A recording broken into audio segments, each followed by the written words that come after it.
And good morning, grandchildren. It is so good that you can hear this story today.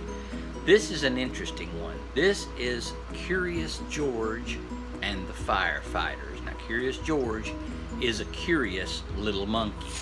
And curiosity sometimes can get you into trouble. And in this particular book, you see him there? Mrs. Gary, her class is going on a field trip.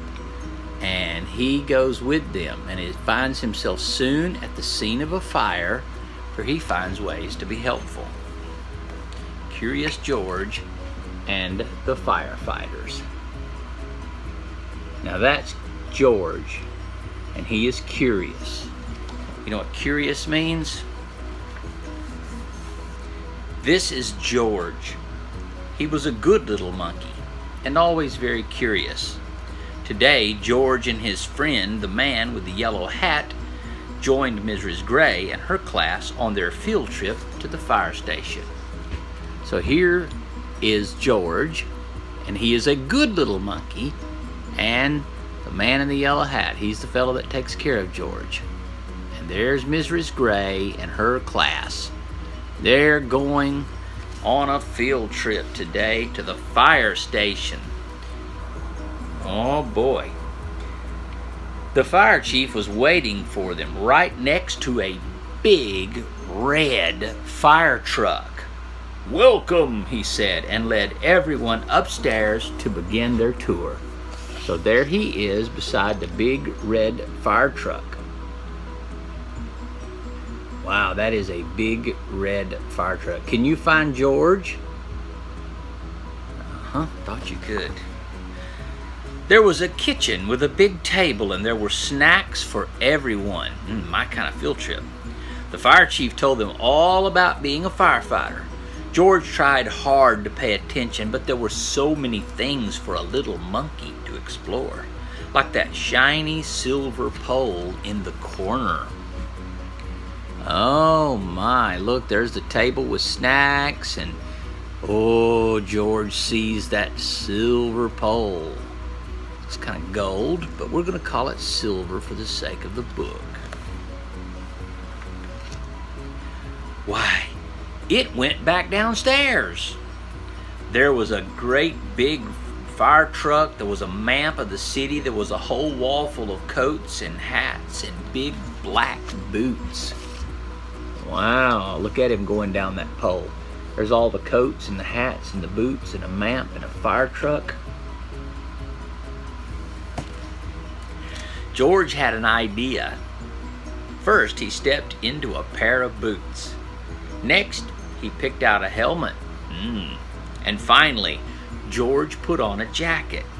He was a firefighter. Suddenly, bring! Oh no, what's that? Must be the fire alarm. So there he is putting on his boots and his hat, and all of a sudden, this alarm goes off. Look, that's too much for poor little old George. The firemen all rushed in. "This is not my helmet," said one. "My boots are too big," said another. "Hurry, hurry," called the fire chief. A bright red light on the map of the city told him just where the fire was. There was no time to waste, and they couldn't find the clothes they needed to wear. They were all the wrong clothes. George had made a mess of everything. He's not a good little monkey. One by one, the firefighters jumped into the truck. And so did George. There they go. Whee! Taking off to the fire. And there goes George. Uh-oh, he's going to jump in the truck with them. I'm concerned. The fire truck with all the firefighters sped out of the firehouse, and so did George. The sirens screamed and the lights flashed. Look at this thing go. There's the fire dog. There's all the class, or there's the man with the yellow hat and the children. Here goes the fireman. And there goes the fire truck. What's it say? The truck turned right, then it turned left. Woo, woo, woo, went the whistle, and George held on tight. Where is George? Can you find George? I bet you can. That fire truck is going fast, and George is hanging on for dear life. And just like that, the fire truck and all the firefighters pulled up at a pizza parlor on Main Street. Smoke was coming out of a window in the back, and the crowd was gathered in the street. "Thank goodness you're here," cried the cook. "Oh, must be a fire in his kitchen." Look at there. There's the drugstore and there's the pizza parlor. And I see smoke coming out of a window back here. Wow. Well, let's see what happens.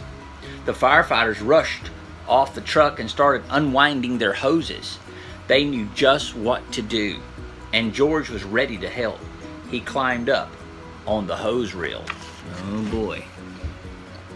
There they go, unwinding the hoses. And where is George?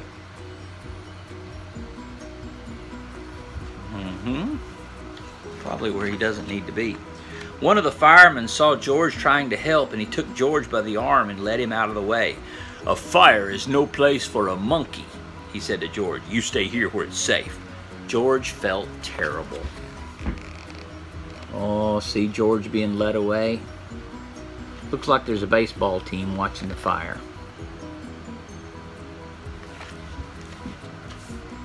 George sat on the bench and looked around. Next to him on the ground was a bucket full of golf balls. George reached in it and took one out. It fit in his hand just right, like the apple he'd had for a snack.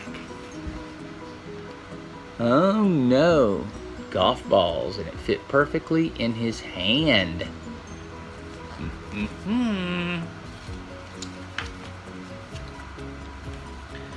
A little girl was watching George. He tried to give her the ball, but she was too frightened. George took another ball and another. "Look," a boy said, "the monkey is juggling." The boy took a ball from the cage and tossed it to George, but it went too high. George climbed up onto the fire truck to get it. So here he is. Tried to give the ball to the little girl, and she hid her face. She was shy. So here he takes them and he starts juggling them. Oh my, look at that. He's good. Well, here's this little boy, throws the ball to him. Oh, he missed it. Look how high the ball is. And he gets on the fire truck. Something's about to happen. I just know it is. Now George had 4 balls to juggle. He threw the balls higher and higher. He juggled with his hands. He juggled with his feet. He could do all kinds of tricks. The boy threw another ball to George. George threw a ball back. The little girl reached down and picked up a ball. Soon, all the children were throwing and catching back and forth. So here he is up on the fire truck doing a handstand, playing with the balls. Can you see him? Yeah. And there's all the little kids around there, and the next thing you know, everybody is throwing a ball. Wow, look at all the balls. Can you count them? There's a bunch of them.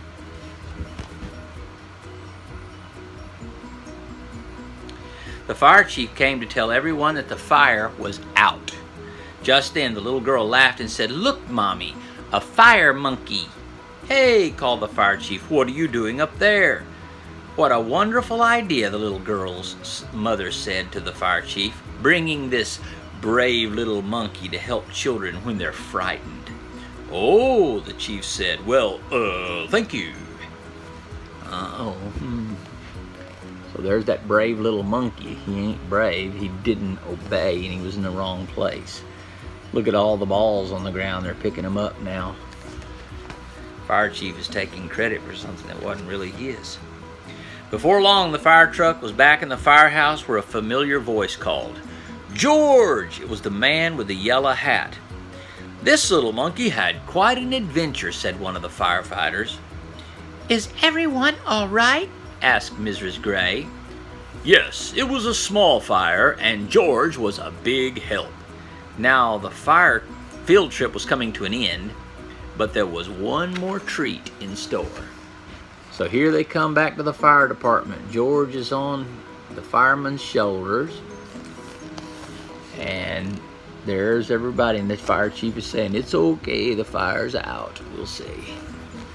I just don't know about this monkey. All the children got to take a ride around the neighborhood on the shiny red fire truck, and they each got their very own fire helmet, even George. And it was just the right size for a brave little monkey. Now, do you think there's something wrong with this story? Possibly. George was not a good monkey. He got involved in things and slowed the firemen down. I don't know. Being curious is very important. Looking at things around you and saying, how does that work? And I wonder what this means. That's very good.